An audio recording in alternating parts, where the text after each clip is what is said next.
everything else we need in the room. Pretty comfortable. All right, quick message. There's pizza that Sonia and David brought with them with Rabbi Katz. Thank you very much for that. It's from Baltimore, from Mamalea's.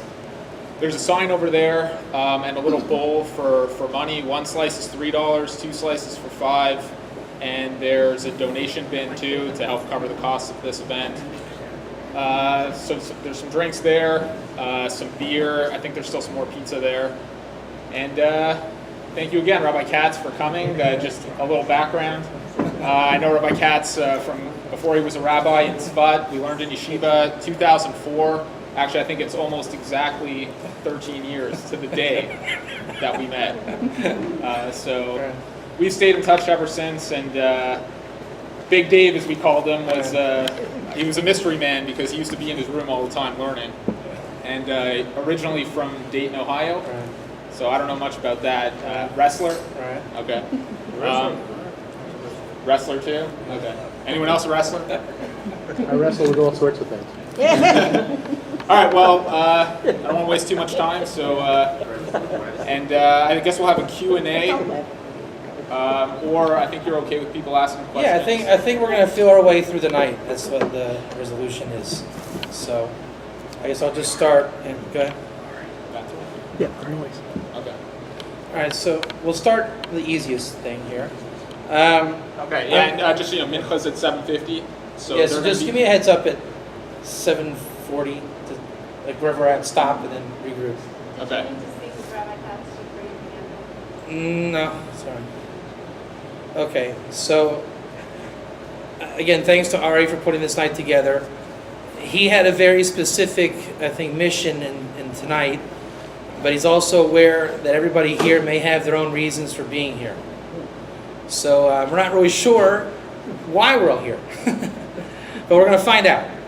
So I will start the show, so to speak, by introducing myself through my new book. All right. Now, why are you guys here? Before I even do that, anybody want to raise their hands? What are you expecting? Why are you here? Why am I here? Just so we're all on the same page. Anybody?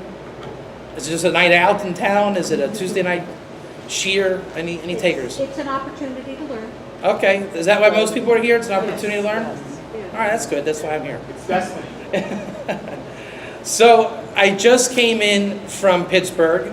I'm on a tour across America and Canada. We started off in Chicago, and we went to Cleveland, and then over to Pittsburgh, and now we're in Baltimore/Harrisburg, and then a couple days I'm off to Quebec City. The reason for the tour, I teach the B'nai Noahides, a lot of other things as well, but specifically, I'm going to be taking a lot of drinks, so I'm kind of worn out from traveling. This particular tour, I travel about 3-4 times a year, and I come through promoting different things that I'm doing. And it's usually the same thing, just more like the updated model. So this particular tour, we're here for this book. It's called Laws of Ger Toshav. So do you mind if I just go ahead and give you a little bit of background of where this book came from? Is that okay with everybody? All right. Long story short, I don't want to bore you with how or why I got involved with non-Jews in Torah. The bottom line is I got involved with non-Jews in learning Torah. So, in Tzfat, and Ari knows the spot well, there's a tourist attraction called the Cave of Shem and Aver. Raise your hand if you know who Shem and Aver were. Real high, so I can see. Real high. Okay, so we're all a little bit educated here. I've always been interested in that. When I was a bacher in yeshiva, when Ari was in preschool, I don't know about that. I was fresh off the boat, and I was very interested for personal reasons in Shem ben Noach. Long story short, 10 years later, Ari is already, I think, married by now and gone back to Canada here, so another quick 10 years. But I had a lot of interest in a hobby of the Torah of Shem ben Noach. Don't ask why, we all have our quirks and our eccentric behaviors. So I was in a night kollel, and it looks like the air conditioning just went down a little bit. Somebody wants to check? It's on a thermostat. Yeah. It'll come back. All right, but tell Mr. Thermostat to keep it pretty cool.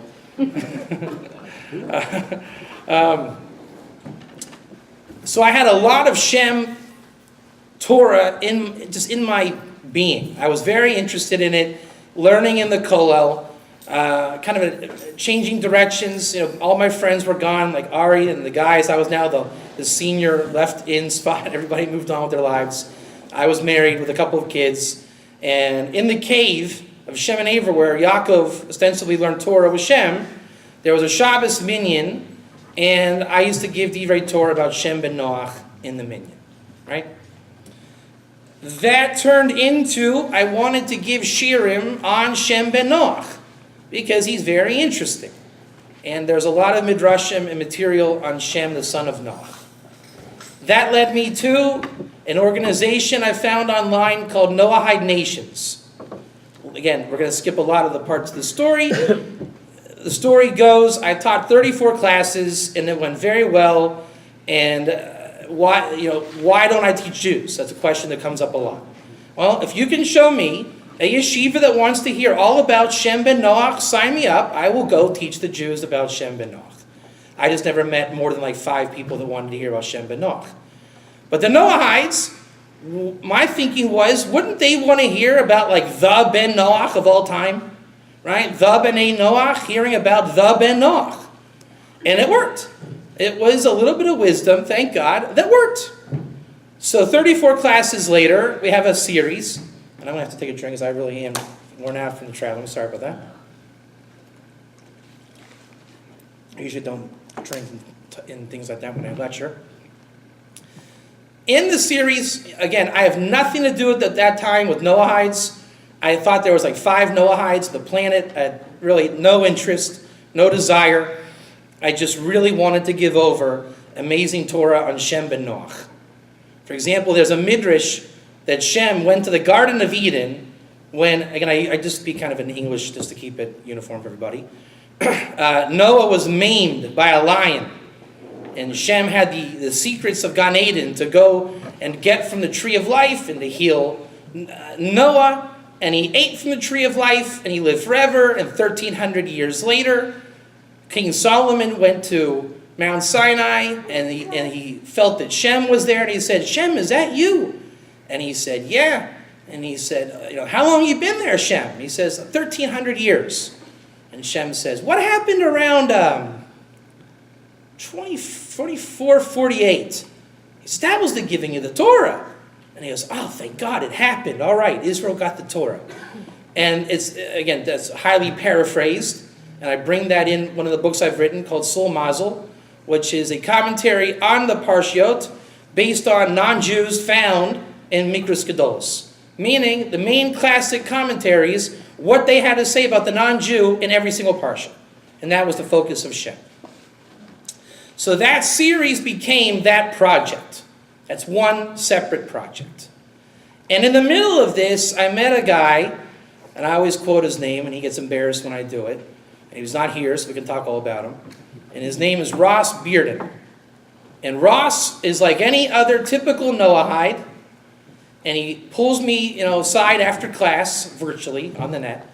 And he says, Rabbi Katz, and this is like every Noahide question that ever was asked in the whole world. Can a Noahide keep Shabbos?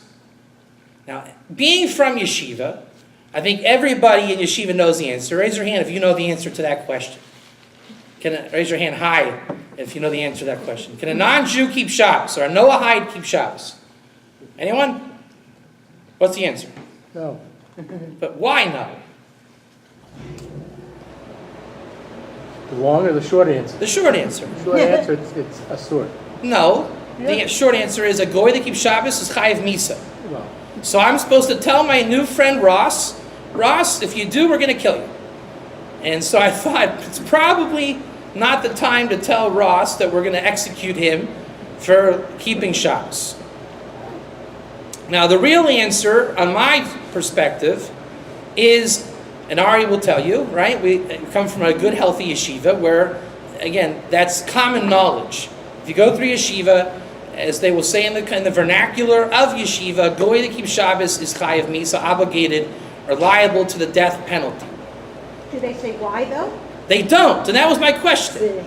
My question was to self, hey, I've never actually seen that, right? I never saw it with my eyes. Where does it say this, and why? I think it's an honest, healthy question. Don't you agree? Everyone agree or disagree at this point? All right, so a lot of things are said in yeshiva, and we all know them and can parrot them and give it over, give a little discourse.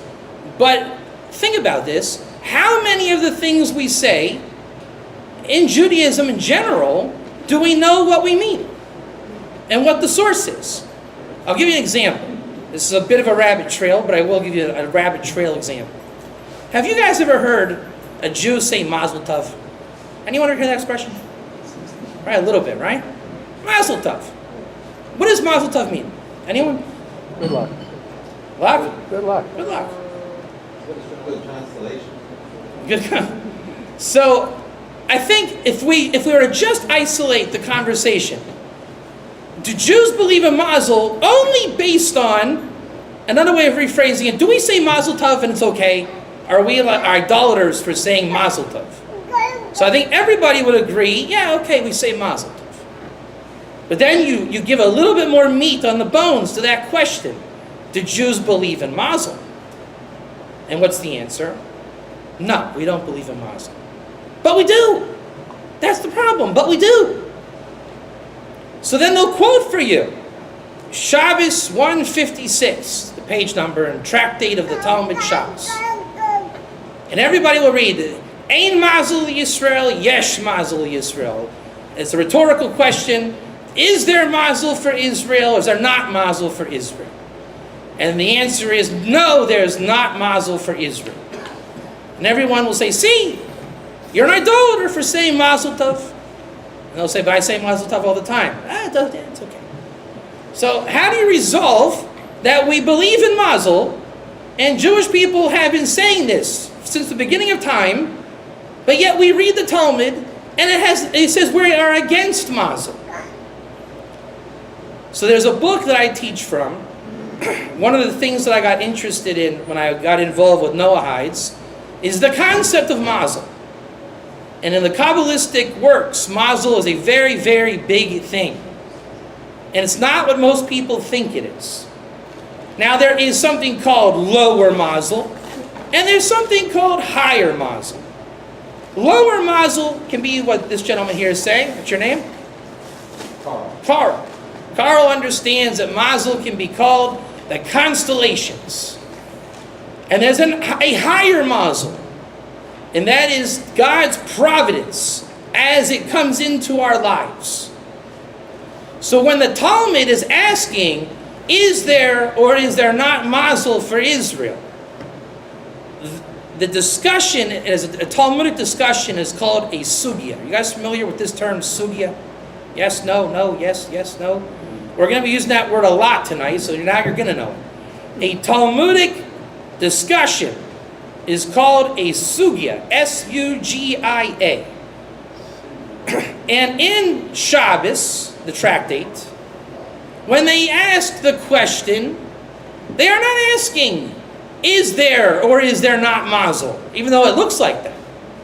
What they are asking is, granted that we have Mazel, can we change our Mazel?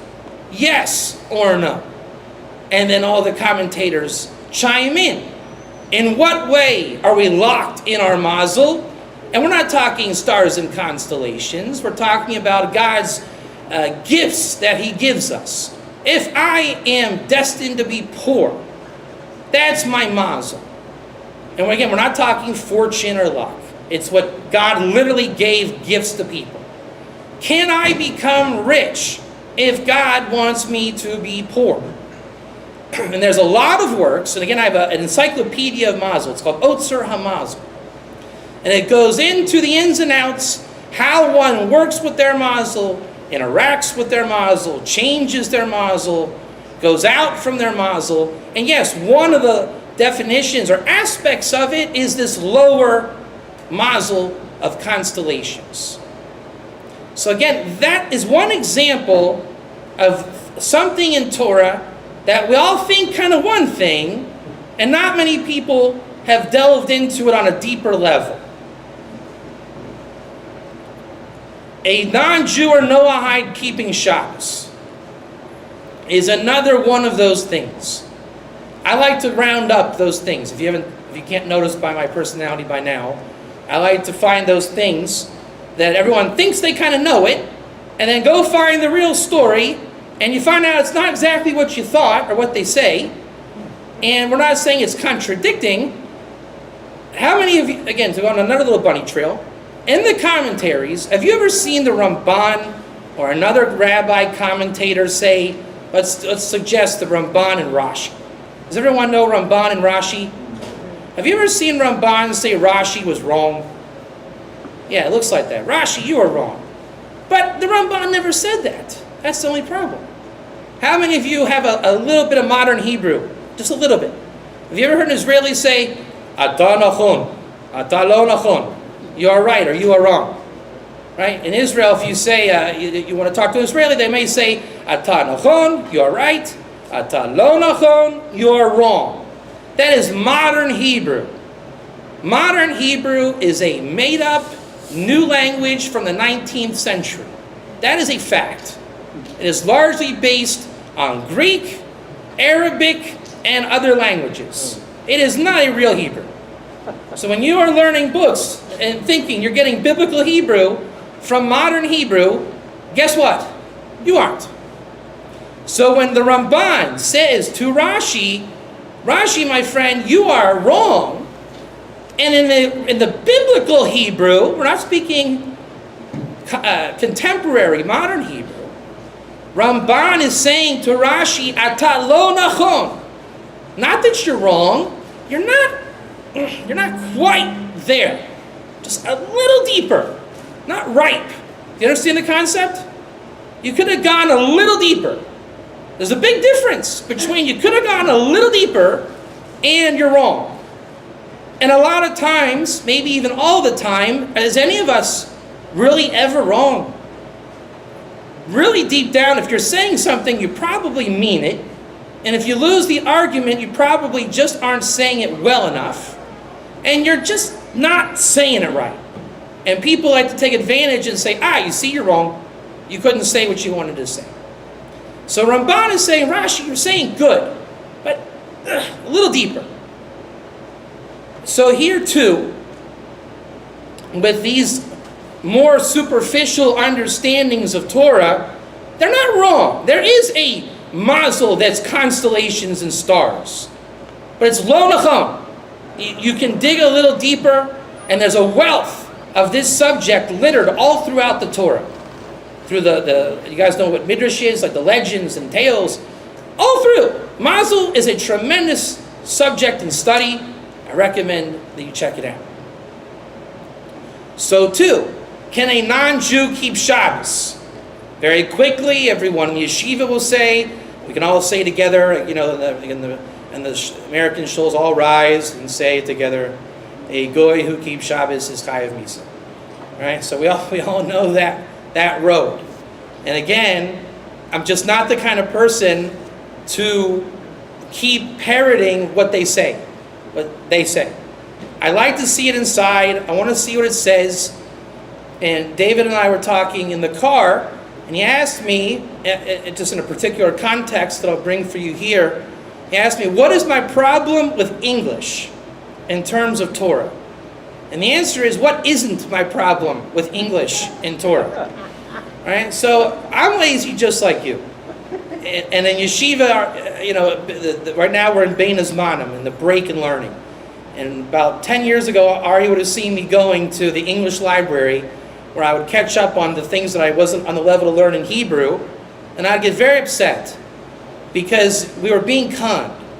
Right? You could tell things were being left out, edited out, not translated right. And it was upsetting. Have you guys had that experience in the English? My favorite is the Art Scroll Ramban. Very clearly, Art Scroll says, and to quote David Klein from Yeshiva, I never argue with Art Scroll. Right? But very clearly, it says, we have left out the Kabbalistic blah, blah, blah. Well, the Ramban was a famous Kabbalist, people. And you're saying, that's like getting a Robert Frost book and saying we left out the poetry. So I got a book from the Ramchal on redemption, like something Maimer Gula is called in Hebrew, like whatever it was in English, the pathways to Mashiach. And I thought, I'm going to find out all about Mashiach now. I think I can know the whole thing because the Ramchal is going to tell me, my good friend the Ramchal. And I keep getting these dot, in every sentence. And it's like, what is that dot? He was talking about this, and now we're talking about this. And it was very frustrating. And then years later, when I got on the level to understand it in the Ramchal in the Hebrew, I realized this book should not have been only that thin. There was a lot of stuff out of there. And I don't like to throw around words like heretic and things like that because I think it's ridiculous. And in that genre of words is like Chilul Hashem. I'm sorry, but that to me was a shtickle Chilul Hashem. I mean, we were not, he was really leaving out a lot of stuff. I think to put the Kabbalah on a copy of the book and to put it out there to make very collection so people can understand what's being said. So what they're trying to do is they're trying to not put it out there so everybody has a misinterpretation of it. Kabbalah read simply is not understood. Say it again? Kabbalah read simply is not understood. Right, and that's their rationale. That's a good rationale. Right, so I understand. People are misunderstanding. Right, but the thing was, he was leaving out things that weren't even Kabbalistic. There were things that should have been brought in. And again, I didn't take it so far as like, I'm going to prosecute the guy. It led me to make a decision. Laziness was no longer an option. I don't think we should charge him with laziness. What's that? I don't think we should charge people. No, I'm saying I was lazy. Oh. That's right. I was being lazy. I don't want to charge you laziness. Yeah. And so I realized that laziness was no longer an option. And that I had to start getting into the Hebrew if I wanted to know what was going on. Meaning, coming from an American background, obviously English, my mother tongue, I just want to read a good book. Right? But I realized that this was no longer an option.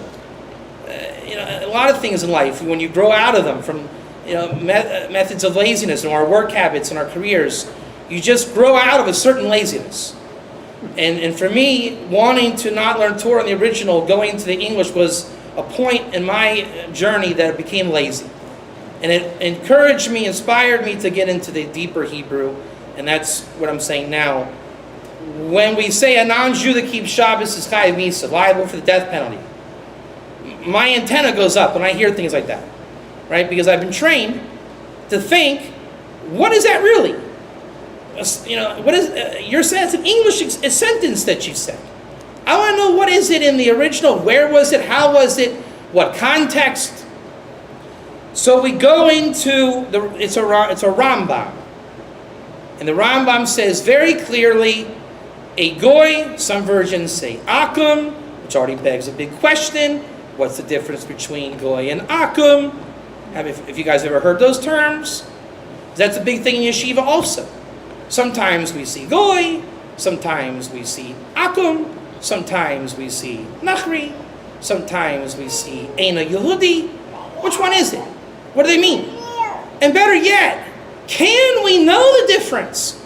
Because a lot of times, you'll be under the influence of a teacher who, again, we're not going to prosecute him and call him lazy, but there's going to be a little ... going on. Can we know the difference between goy and akum? No, it's the censors in Europe. Keep going. Keep reading. Okay, I won't ask any more questions. So, again, it's not to blame. It's just we don't have to explain the world in every second. But each time we don't get the explanation, we are losing ground. And it's going to accumulate until eventually you hit a place where you say, either I'm going to continue on my own or find a teacher that knows, and I'm going to reclaim what was lost in the ... or I'm going to be a ... guy, and whatever I get, whatever I don't, I don't. In the Hebrew, in the original text, you don't have that. You don't have ... So what do you have? You have a lot of explanation. The commentaries talk about whether it means idolater or it means So I like to call what you're describing copy and paste. Meaning when I see what Rabbi such and such wrote in his Hebrew Sefer, he did not give me ... He said, Erechin 24b, Rabbi Yehuda says ... I'm saying ... but he brought you what was there. And when you see where it was from, without the edit job, you know exactly what it was, how it was, and you get the whole story. And Sometimes in original text, when it says akum, it really means akum, and other times it means nachri, and the word is being used as a like a frigidaire. It doesn't necessarily have to be a refrigerator, but the word is used. So if you're a scholar enough, then you know what it refers to. And sometimes there are debates about it, but it's not being fussed over. It's a very, very big issue. You're using a very big issue, and it's taken very, very seriously. That's right. It means you're almost like you're saying that the Jewish world is like fudging us over. No, they don't fudge it over. no, a lot of times they do. When you go into a shir and you're reading a Stam Gemara and it says akum, and a page. You ask the person who's Rosh Hashiva a question, and he'll be able to tell you an answer. Sometimes you might not know, because there might be debate about it. But it's not that he's like, shh. I never was at a shir where I'm told to shut up. No, you're missing my point. You're missing my point. We're not saying what is the pshat in the Gemara here. What we're saying is, in the beginner's Gemara shir, when you ask a little bit of a different question as a beginner, and you say, okay, one word for non-Jew is akum, and another one is goy, what is the difference in the mashmut, in the implications of these terms? Most times you're going to get an either I don't know, or you're going to get a half-baked answer. I never encountered that. Do you know the difference between goy and akum? Akum is an idolatry. No, it isn't. Oved Kochav, akum. That is not idolatry. There is not even an idolater alive today. An idolater is a 7 Canaanite nation idolater, very specific. Today people are Bali Shituf, which is a helper to God. The question of whether there are akum today is a good question. No, it's not even a good question. It's that there aren't, and when the Talmud uses akum, sometimes it may be specific. That's not clear. It is clear. That's what I'm saying. There are shitos that. No, this is what I'm trying to tell you. There is a known map of Iker terms, what they mean, how they're used. Sometimes it's general, sometimes it's specific. I know where that's the one interpretation, but it's pretty clear that Adal Rishon holds that shitov might be actually idolatry. No, nobody is holding that Shituf is idolatrous. What they are holding is, if I worship Shituf, that turns into idolatry. Something totally different. Christianity is idolatrous. It is not idolatry. But if I start to worship this stender, that will be idolatry. That does not make a stender idolatrous. You can have some things that are idolatrous for Jews, because Hashem Echad. Other times that it would be idolatrous even for a non-Jew. But for that even a non-Jew can worship Shituf and that doesn't make not be idolatry. I don't think that's a settled matter. What matter? A settled matter that's for sure not idolatry. It is. If somebody turns into idolatry, that's a separate issue from Shituf. And we're not talking about that. The akum is not a term for idolatry, mamish. That's not used. In the Talmud, when you approach an akum, that is not an absolute idolater. In any case, something that becomes idolatrous, that's a question if it exists today or not. But whatever it is or isn't, it does not become on the level of 7 Canaanite nation idolatry. Everybody agrees to that? Everybody. Mamish. I have it in my little briefcase here, wherever it is. I can show you. In the name of Rabbi Aaron Soloveitchik and Rabbi Nachum Rabinovich. It's in my book. What you do have is Shituf. Shituf is basically, for example, one example is Trinity. God has agents that help him. So, to answer your question, and this is how everybody holds, Christianity is idolatrous. If I go into a cathedral and bow to a statue, notice, again, English is a limiting language. It's an idolatrous act. Therefore, Christianity, the entity, is idolatrous in nature. I'll give you an example. A bar is a place of znus. Would you agree with that? It's a znusy place. In general, a bar is a znusy place. That doesn't mean that there is illicit behavior going on in every kind of bar. So a Christian is not an idolater. For him to become an idolater, his particular Christian faith would have to be that he mamish worships this pseudo-God on the level of a total replacement with God, what we call God. That is already infringing on idolatry. And the words of the rabbis are that, like Lafib Shuto, that doesn't exist today. Now there are people that are pushing the envelope today and really trying their best to bring it back. So on a rabbinic level, you can say it's idolatry. On a derisa level, that's called putting a peanut butter jelly sandwich in a disk drive and trying to make it work. You have to have wisdom to do idolatry. Now they're trying. They're getting very close. But they're not idolatry. It is idolatrous. הם לא מבינים מה שהם אומרים. זה מה שתוספות אומר, כן? אם הוא ידע מה הוא עושה, אז... Which Tosfos are you referring to? About Shituf? Remember, it's on this part, it's on the base, on the top. In Sanhedrin. Is that what it is? Yeah, and that's the sugi of Shituf, not idolatry. And that we paskin like the Ramah, who says that Shituf is allowed to B'nai Noach today. And there are those that want to say it's not allowed. And Shituf is fundamentally not idolatry. In any way, shape, or form.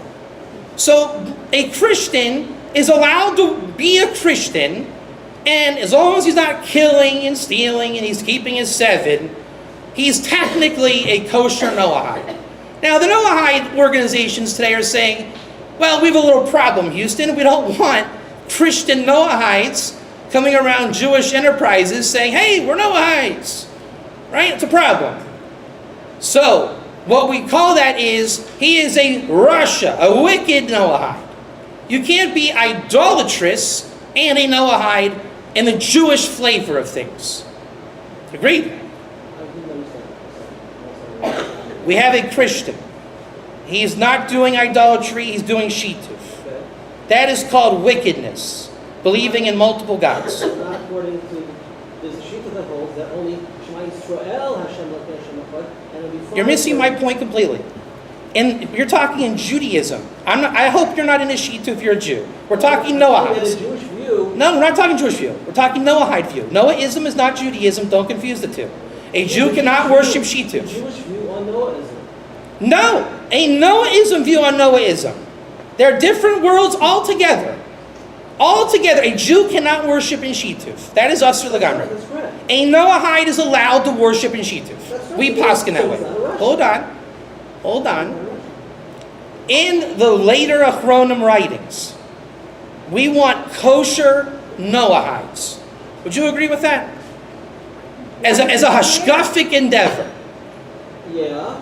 We have a synagogue, and I'm going to invite my Noahide friends. We want a Noahide without problems. In other words, the Shituf idea is problematic. But you're going too far. You're going too far. I didn't call them that. The Noahide organizations call them that, and I'm copying and pasting for you. Meaning, have you ever heard of the Hasidei Amos Ha'olam? Is that Christian Hasidei Amos Ha'olam? Is he a Hasid? We look at a Christian who is, as there are Christian Hasidim Muslim. No. There are, you know what Svei Dinim is? What? You know what Svei Dinim is? Svei Dinim. Two views. Okay. Yeah. So there is two kinds of Hasidei Amos Ha'olam. Okay. The state of Israel says the one definition. For example, a Gentile who saved 100 Jews from dying in the Shoah is called a pious Gentile of the Hasidei Amos Ha'olam. But in the rabbinic sense, in the jargon term, that is not a Hasidei Amos Ha'olam. That is not what the Rambam is talking about in Hilchos Malachim.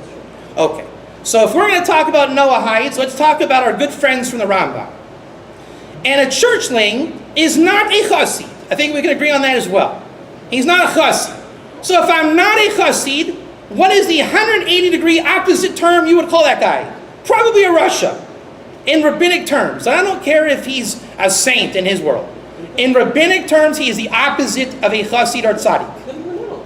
What's that? Could be in the middle. No, there's a different shita for being in the middle. They call that from their own wise men, says the Rambam. We're talking Lafib Shuto in rabbinic terms here.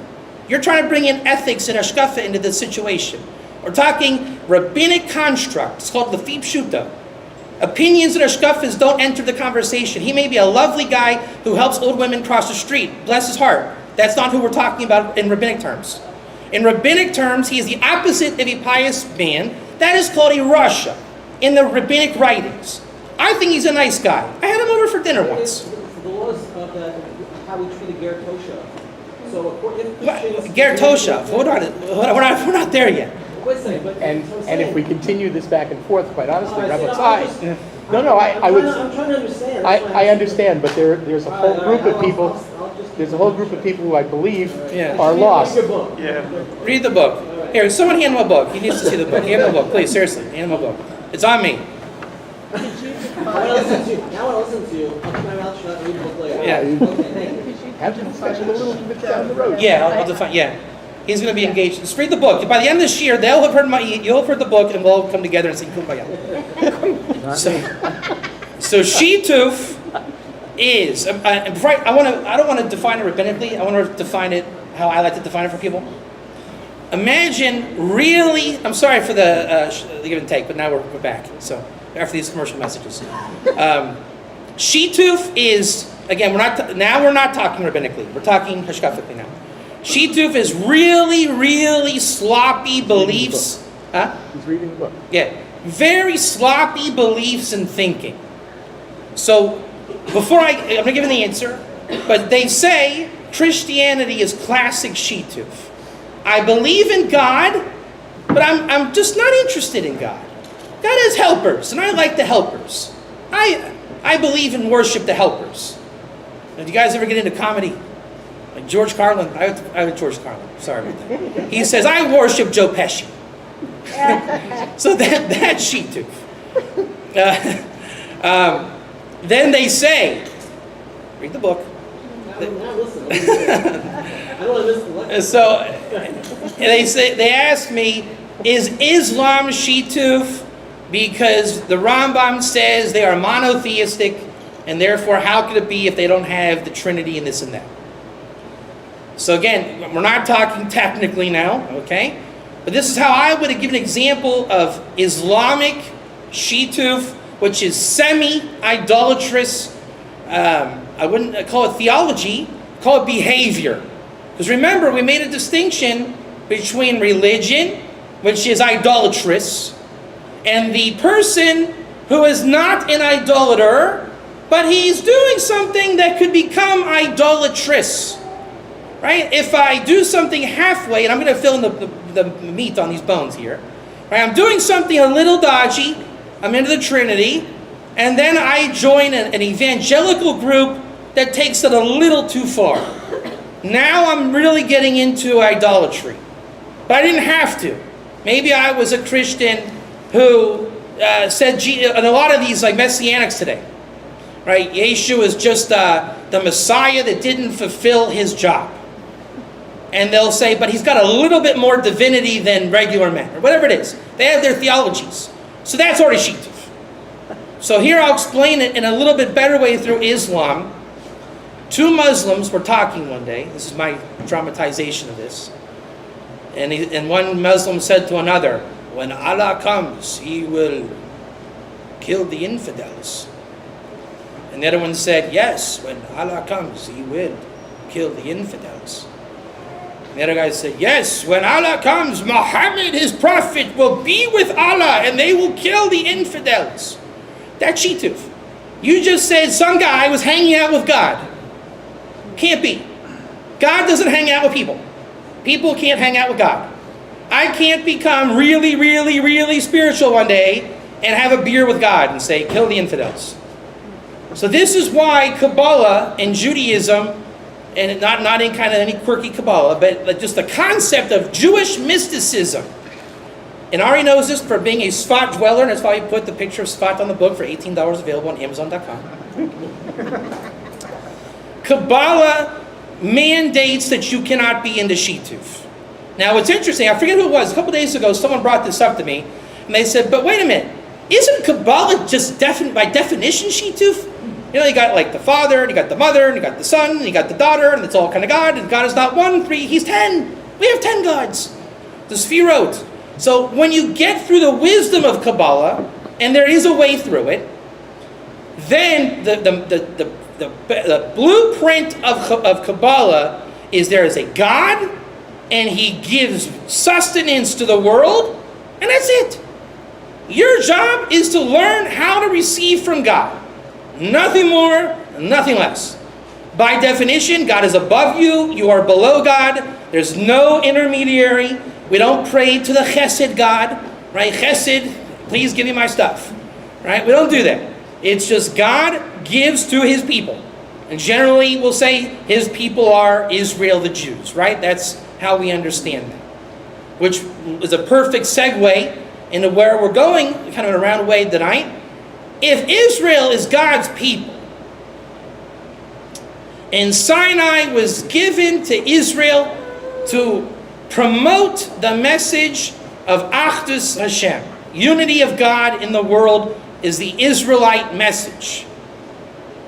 What I find in, let's say if there's two views, or two shittas, kind of like what I'm teaching and what those who shall not be named on the other side of the world are teaching. We won't mention any names.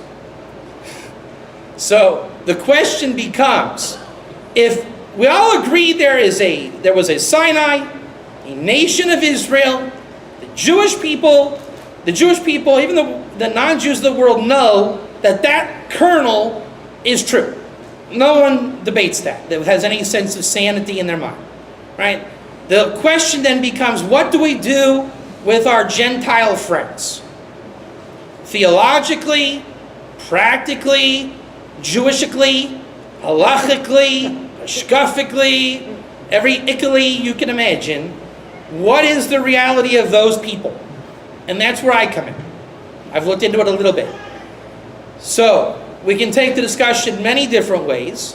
I can take questions, but I'll just pitch, I think, kind of like where I'm at in my mind with the most current issue, just from what I've seen in writing in other areas. The question of, can a non-Jew become quasi? Can they elevate out of this paradigm of you're either a Gentile, a Goy, Akum, Ena Yudi, Nachri, right? Shitu, friend of ours, right? Are you a non-Jew or a Jew? And to put a little bit of meat on that, you're a non-Jew. Does that mean you're a Christian? Or we could say you're Shituf. All right, I'm going to say Roshayim based on how the rabbinic literature goes. I like those people. They're fine. They don't hurt me. But rabbinically, we'll call them that. I know that bothers you. What can I do? I didn't write the book. They can go away from that, and they can be called of the pious of the Gentiles, according to the Rambam. And that we can call that Noahide. We can call it Ger Toshav. Is there a Ger Toshav today? What is a Ger Toshav? Amazon.com, $18. Is there a Ger Toshav today is a big question. I'm sure you know all about that question. Or do I convert? Do I have to convert? Should I convert? Is it good to convert? Is there a place for me if I don't convert? Do I have to be a Jew? Should I be a Jew? So I think now we've kind of gone all around, thanks to everyone's cooperation and participation, that you can probably see what I do, and this is what I do. We talk about this pretty much every day. All this. Whatever this is what we do. And you came out tonight for this. So I guess we can probably open up to questions, or I can go on. It's up to you. But this was a nice, long-winded introduction with some great participation from the crowd. This is what we do. Yeah. So the whole question really, from your standpoint, from the introduction you've given us, it's not a Jewish question. It is. Because the non-Jew, this is not their, they didn't, when I say it's not their Torah, I'm saying they can't just go to Israel and go to yeshiva and look it up. Ross Bearden, who was he 6-7 years ago? Right? I mean, look at it in reality. We can dramatize and fantasize all we want. Ross was a goy in Colorado who had no connection with a Jewish anything, no rabbi in sight. He feels in his heart that he wants to keep the Sabbath, whatever that means, and I'll give you a cheat sheet on what that does mean. It does not mean like a Jew. Ross does not want to keep Shabbos like a Jew, has no interest. And what's the litmus test? Hey, Ross, listen, I'm going to sell you on keeping Shabbos like a Jew. And if I catch you taking the corn out of your peas on dinner Friday night, you're chayav misa for bover, my friend. That's not how they want to keep Shabbos. Okay? A Jewish Shabbos is called Gehenim for these people. They don't want that. So the fear of the Gentiles going to take our Shabbos is not true. They're not even interested. It's not happening. So they can't learn the truth. And they need you to learn the truth. But the Jewish people, bless their hearts, have inherited a certain schmear to Judaism. And this is what Ari's interest was having me here tonight. Right? I have a whole set of notes I probably won't get to. And what Ari's issue was, here we are in Gullus. My good friend Russell Kirk says we're in Torah B. Torah B is what I call the party line. And that's the whole, a goy that learns Torah is chayav misa. Now, to really dramatize how wrong Torah B is, are we going to kill these Gentiles for learning Torah? Number one. Do we take them out back and execute them? Everybody says it is a hands of heaven penalty, and it's not in our hands to do. So already, if you're thinking about taking out your samurai sword and living out some fantasy of ISIS for him learning the Humash, right? That's not going to happen. Not today, and not in the days of the Beis Hamikdash. So that begs the question: if the Torah is written in a very suggestive way, and it's suggestive, and I'm not saying it's bad. I'm saying we have not gone to yeshiva enough to get comfortable and familiar with the words of the sages that we can have a little bit of understanding of what's going on. And that was my point about the terms. Too many times there's a light little relationship in Torah and Torah terminology. It's just not serious enough. Am I saying it's never serious? No, I did not say that. I'm saying it's not serious enough in too many sectors. Too many people stop early and are intimidated early, don't have the merit early. It's just a mazel problem. Mazel used in the appropriate context. So we have to really get into learning more and help not only them, but ourselves. Too many Jewish people don't know what's going on. And we're stuck in what we're calling Torah B. Whether or not, this is like a controversial point, but I'll bring it up. Right? Kitniot on Passover. Everyone knows what kitniot are? There's certain kinds of beans that we say we don't eat, the Ashkenazim, because of a lot of different halachic reasons. But then our Moroccan friends are eating, actually they're not. The other types of Sephardim, they are eating those things on Passover. So in Israel, you have all these little fights, but how come my Persian friend gets to eat good and I don't? I'm going to marry a Persian. So you have these little things going on. But what's bothersome is that no one knows what the real issues are. No one knows, am I going to Gehenna if I eat kidneys? Should I want to eat kidneys? Am I guilty for wanting to eat kidneys? Is that what Passover is? So, too many things we just don't know. But the scholarship is there. The wealth of knowledge is there. But there's a lack of infrastructure in disseminating a higher consciousness of Torah Judaism. We just accept a certain exile mentality.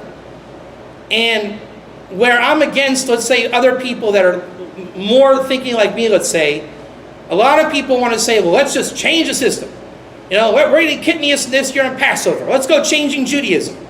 And then the Haredim will say, what are you? You're not religious at all. You're a faker. So that's not me. I'm more into saying, again, how we started this little discussion. Can we go look up the Rambam?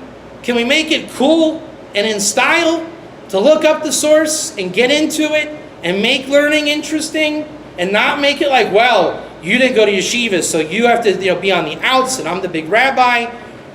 It's not that hard to learn this stuff. It really isn't.